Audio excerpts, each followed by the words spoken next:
जय श्री कृष्ण दोस्तों, स्वागत है आपका हमारे YouTube चैनल संस्कृत धारा में। और मैं हूं MD शास्त्री। और आज हम पढ़ने वाले हैं अपने जो रीट की है, जो परीक्षा अभी पास में आने वाली है, क्योंकि हमारी जो सरकार है उसने अभी ये ऐलान भी किया था कि सितंबर तक रीट की परीक्षा करवा दी जाएगी।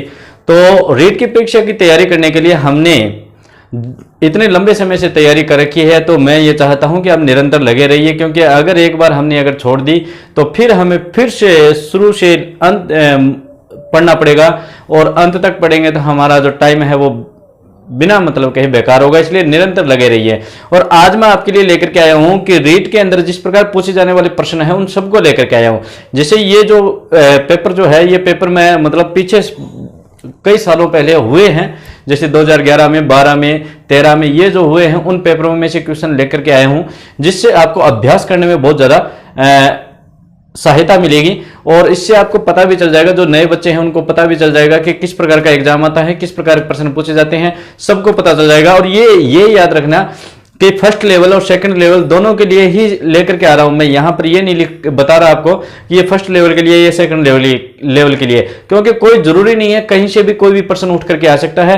तो ये सब चीज वहां डिपेंड होती है जहां पर हमें ये निश्चित हो जाए कि यहां पर यही प्रश्न आएगा। लेकिन हमेशा याद रख लेना कि संस्कृत में से कोई भी प्रश्न कहीं से भी आ सकता है, लेकिन हमारे सिलेबस के अंदर होना जरूरी है। तो फर्स्ट लेवल और सेकंड लेवल दोनों के अंदर ही ये इस प्रकार के प्रश्न होते हैं, जैसे मैं आपको यहां पर बताऊंगा। तो आप वीडियो को शुरू से लेकर के अंत तक जरूर देखें, जिससे आपको पूरे प्रश्न याद भी हो जाए और आप समझ भी जाएं कि किस प्रकार के प्रश्न जो है वो हमसे पूछे जाते हैं। ठीक है, तो वीडियो को शुरू करने से पहले मैं आपको बताना चाहूंगा, अगर आप हमारे वीडियो पर नए हैं तो सब्सक्राइब कर लीजिए, पास में आपको बेल आइकन दिखाई देगा, उसे दबा दीजिए। और लाइक, शेयर और कमेंट तो आपको करना ही करना है। साथ में आप हमेशा ध्यान रखना इस बात का कि अगर किसी को नहीं पता है तो उसको भी बता दिया करो आप। और आपके बताने से ही और आपके पढ़ने से ही निरंतर इस चैनल की प्रगति होती है, और आपके कारण ही मेरा मनोबल बढ़ता है, जिससे मुझे पता चले कि आप कितने समझदार बन रहे हो और कितना आपको समझ में आ रहा है। ठीक है, तो कमेंट करके जरूर बताना मेरे को आपको कैसा लगा, और इस प्रकार के पेपर और डालूं या ना डालूं इसके बारे में भी आप मुझे जरूर बताना। चलिए फिर चल देते हैं अपने टॉपिक की ओर, स्क्रीन की ओर।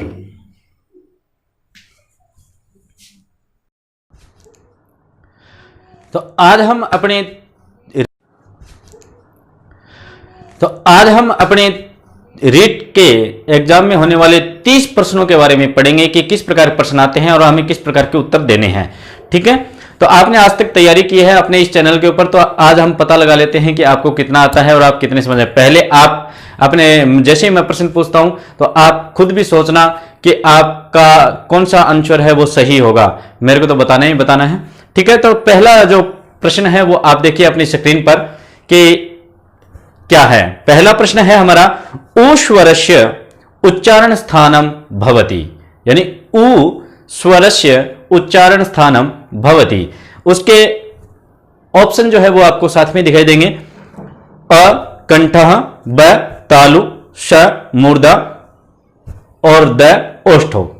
तो ऊ का उच्चारण स्थान क्या होगा, सोचिए क्या होगा, द माने ओष्ठो, ऊ का उच्चारण स्थान ओष्ठो।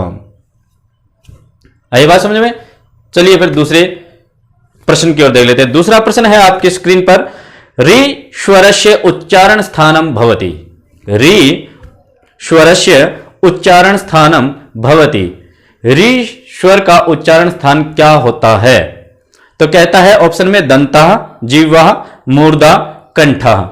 तो क्या आएगा, री का उच्चारण स्थान क्या होता है, मूर्धा, ऋतु रसानाम मूर्धा, क्या होगा, मूर्धा। आई बात समझ में। अब तीसरा क्वेश्चन आपके सामने, च वर्गस्य उच्चारण स्थानम भवति, च वर्ग का उच्चारण स्थान होता है। ऑप्शन में है मुखम, हस्तौ, तालु, दंता। तो क्या होगा च वर्ग का, इचु यसानाम तालु। फिर चौथा प्रश्न हमारा है, बालकः यानी बालक शब्द से तृतीय एक वचने रूपम भवति, बालक शब्द की तृतीय एक वचन में रूप होता है। तो ऑप्शन में दे रखा है बालकेन, बालकेन, बालकैहि, बालकाभि। तो क्या आएगा ऑप्शन के अंदर हमारा, क्या आएगा, बालकेन। ऑप्शन में आएगा बालकेन। ठीक है, पित आगे वाला प्रश्न 5 नंबर, पितृ शब्द से द्वितीय बहुवचने रूपम भवति। पितृ शब्द रूप जो है, पितृ शब्द के अंदर हम जब रूप चलाएंगे तो उसकी तृतीय एक वचन, द्वितीय बहुवचन का रूप होता है। तो ऑप्शन में आपके पितरम, पितु, पितृन, पितरान। देखो यहां पर आपको ऑप्शन में लिखते हुए जो स है वो एक छोटी री लगी हुई है, लेकिन वहां पर बड़ी री है, याद रख लेना, क्योंकि वो लिखी नहीं गई री, इसलिए मैं आपको यहां पर बता देता हूं। ठीक है, तो पितरीन है, वो बड़ी री है उसके ऊपर, यानी 3 को उल्टा करके लटका देते हैं, वो री है। तो इसका ऑप्शन क्या होगा वो आपसे पूछ रहा हूं। तो इसका ऑप्शन यही होगा जिसके बारे में मैंने रीजन बताया है। ठीक है, तो इसका ऑप्शन हो जाएगा पितरीन। ठीक है, फिर आगे है, आगे वाला क्वेश्चन जो है हमारा वो कहता है युष्मत् शब्दस्य पंचमी एक वचने रूपम भवति। युष्मत् शब्द की पंचमी एक वचन होगा। युष्मत्, युष्मभ्यम, त्वत्, त्वयि।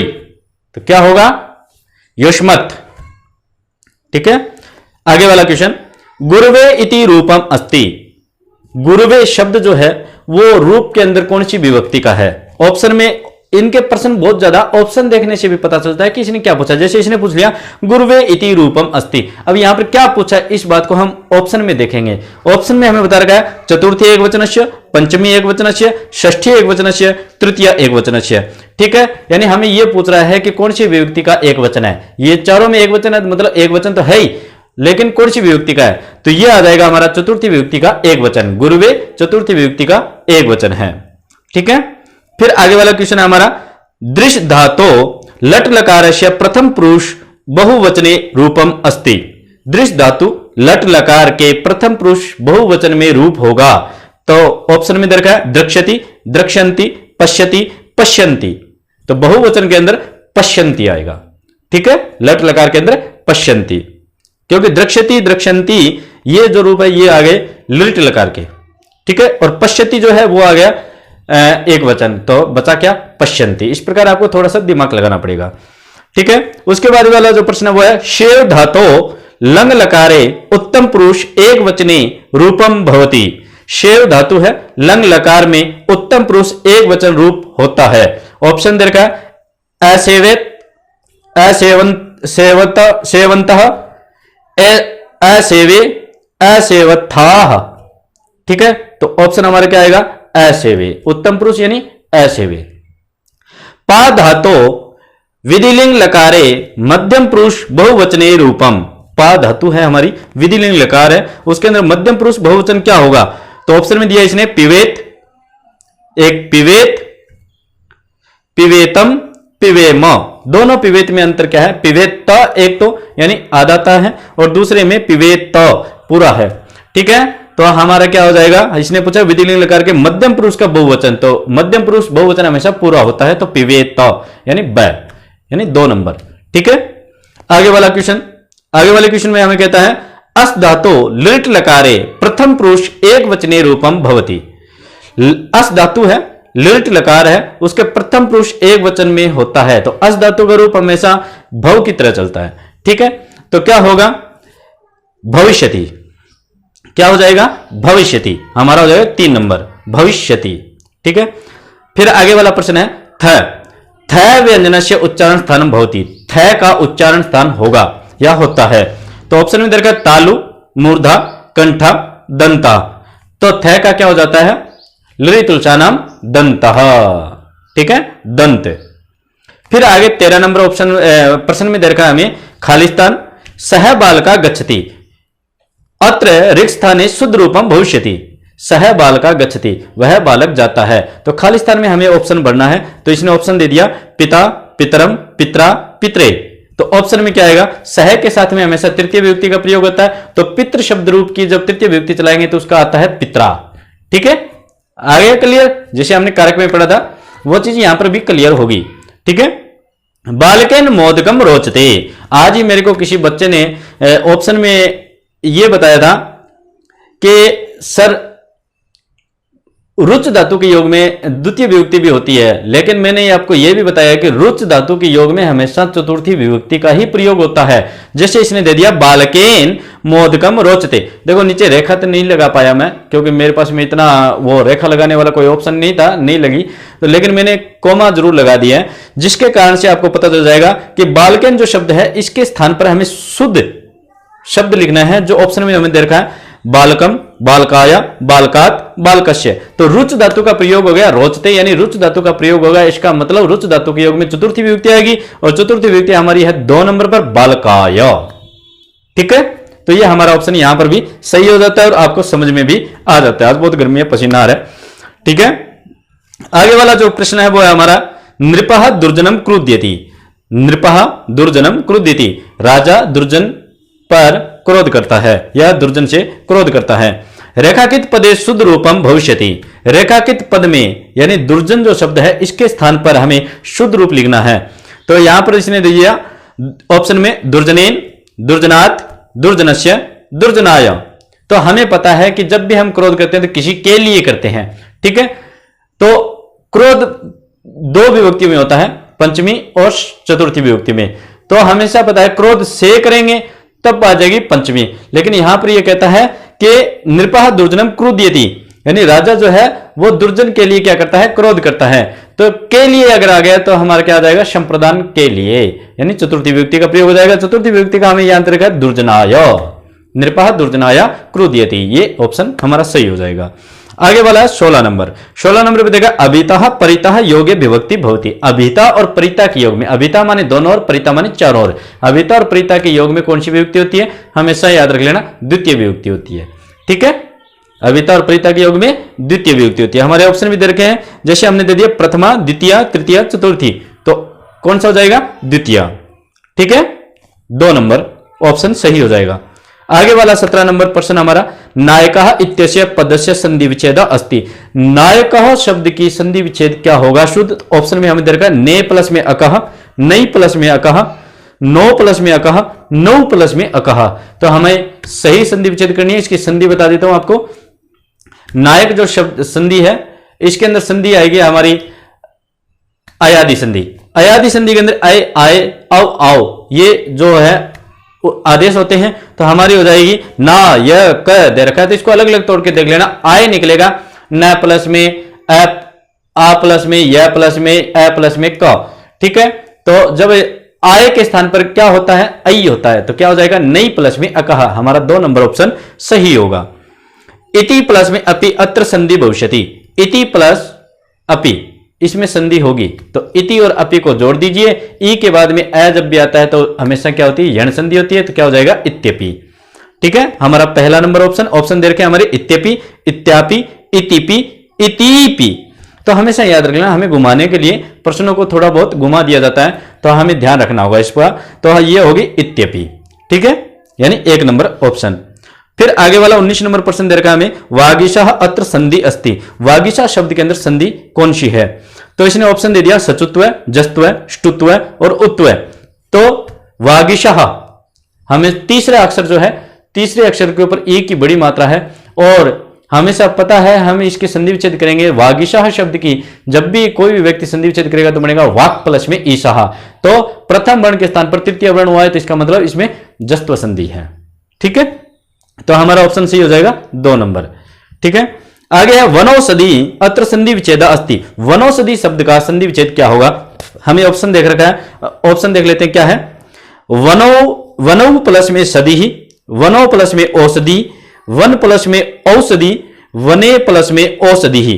तो हमारा जो ऑप्शन है हमेशा याद रखना, जहां पर 2 मात्रा होती है एक वर्ण छोड़ करके लगभग, तो वहां वृद्धि संधि होती है। ठीक है, और जहां 2 मात्रा दिखाई दे रही है वहीं से हमें तोड़ना है। तो पहले वाले के ऊपर मात्रा हटा देंगे, यानी मात्रा हटा देंगे फिर उसको तोड़ दीजिए तो वन बच गया।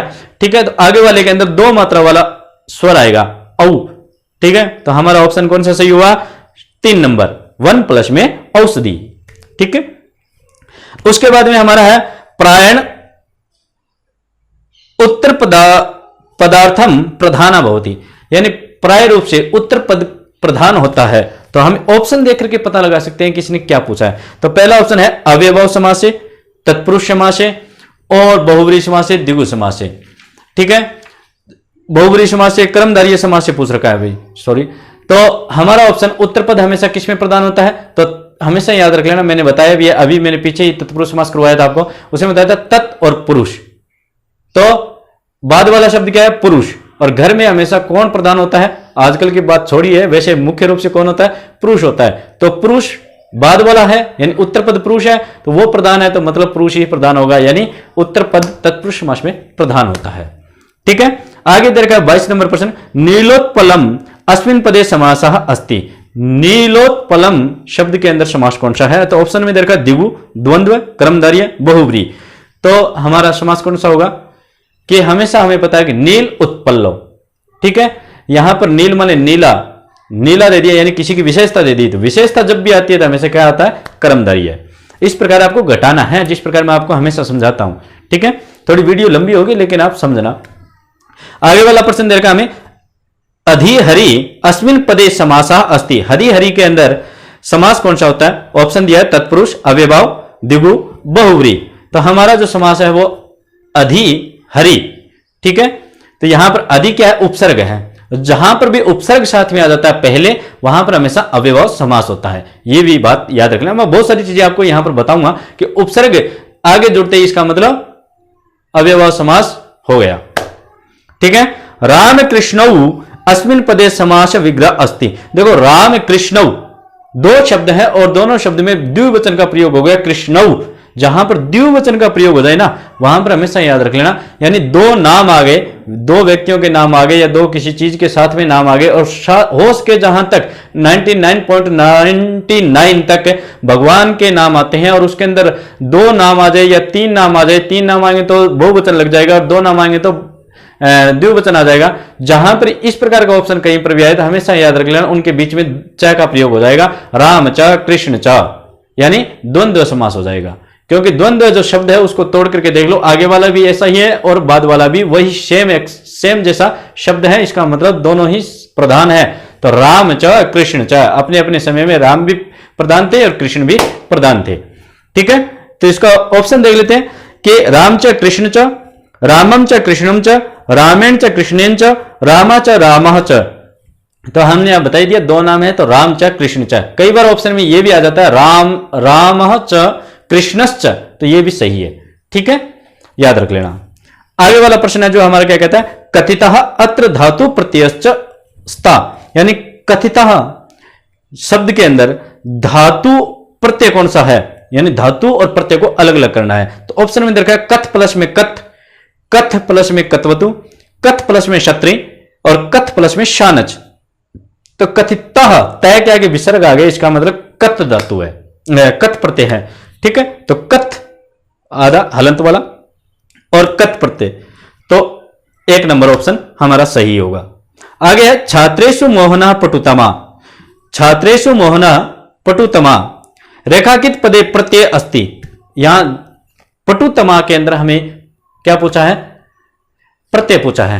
तो तम कौन से प्रत्यय में शेष रहता है, ये मैंने आपको बताया था कि हमेशा याद रख लेना, तम जिसमें शेष रहता है उसमें कौन सा प्रत्यय होता है। तो देख लेते हैं ऑप्शन में हमें क्या दे रखा है कि तरप, तमप, कतवतु, तुमुन।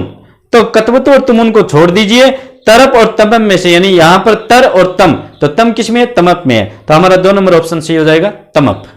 ठीक है, आगे वाला प्रश्न दे रखा है हमें कि मया पाठः पठनीय रेखाकित पदे प्रत्यय अस्ति। तो पठनीय शब्द है, इसके आगे मैंने कोमा लगा रखी है, रेखा तो नहीं खींची गई। तो पठनीय शब्द के अंदर प्रत्यय पूछा है हमें, तो ऑप्शन में हमें देखा तबियत, अनियर, तमप, कत्वा। तो पठनीय, पठ धातु, पठ अलग का निकाल दीजिए, पठ में से हलंत लगेगा ठहके, तो अनिय बचेगा। तो अनिय किस में बचता है, केवल अनियर में। तो प्रत्यय कौन सा हो गया, अनियर प्रत्यय, हमारा ऑप्शन हो गया 2 नंबर सही हो गया।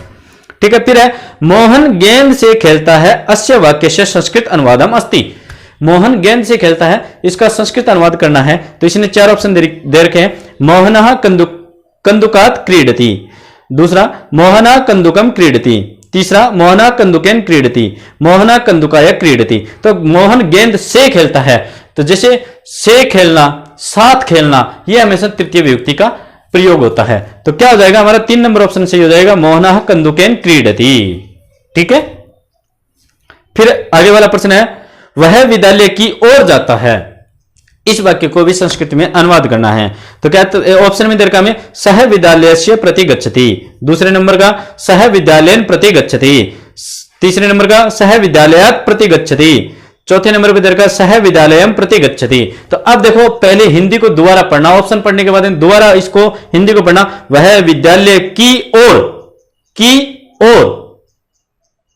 प्रति, प्रति क्या है हमारा एक सर्वनाम शब्द है, ठीक है। प्रति जो शब्द है वो कौन सी विभक्ति के योग में होता है, हमेशा द्वितीय विभक्ति के योग में होता है। तो सह विद्यालयम प्रति गच्छति, इसका मतलब हमारा चौथा नंबर का ऑप्शन सही होगा।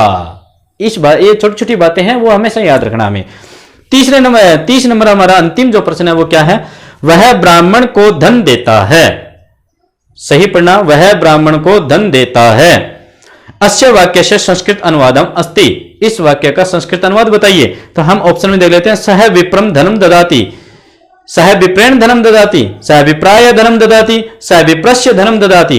तो हमेशा याद रख लेना देने के योग में हमेशा चतुर्थी विभक्ति का ही प्रयोग होता है, और चतुर्थी विभक्ति को देखने के लिए हमेशा याद रखना जिसको दिया जाता है, जिससे मांगा जाता है उसमें द्वितीय विभक्ति, जिसको दिया जाता है उसके अंदर चतुर्थी विभक्ति होती है। तो विप्र को दे रहा है तो विप्र के लिए दे रहा है, तो विप्र शब्द के अंदर ही विभक्ति का प्रयोग होगा। तो बार बार में इसने विप्र शब्द में ही परिवर्तन किया है प्रत्येक ऑप्शन में। तो हम याद रखना चतुर्थी विभक्ति का जहां प्रयोग हुआ है वही हमारा ऑप्शन सही है। तो क्या होगा, 3 नंबर ऑप्शन सही है, सह विप्राय धनम ददाति, क्योंकि वह एक ब्राह्मण के लिए धन दे रहा है। तो के लिए हमेशा चतुर्थी विभक्ति में ही आता है।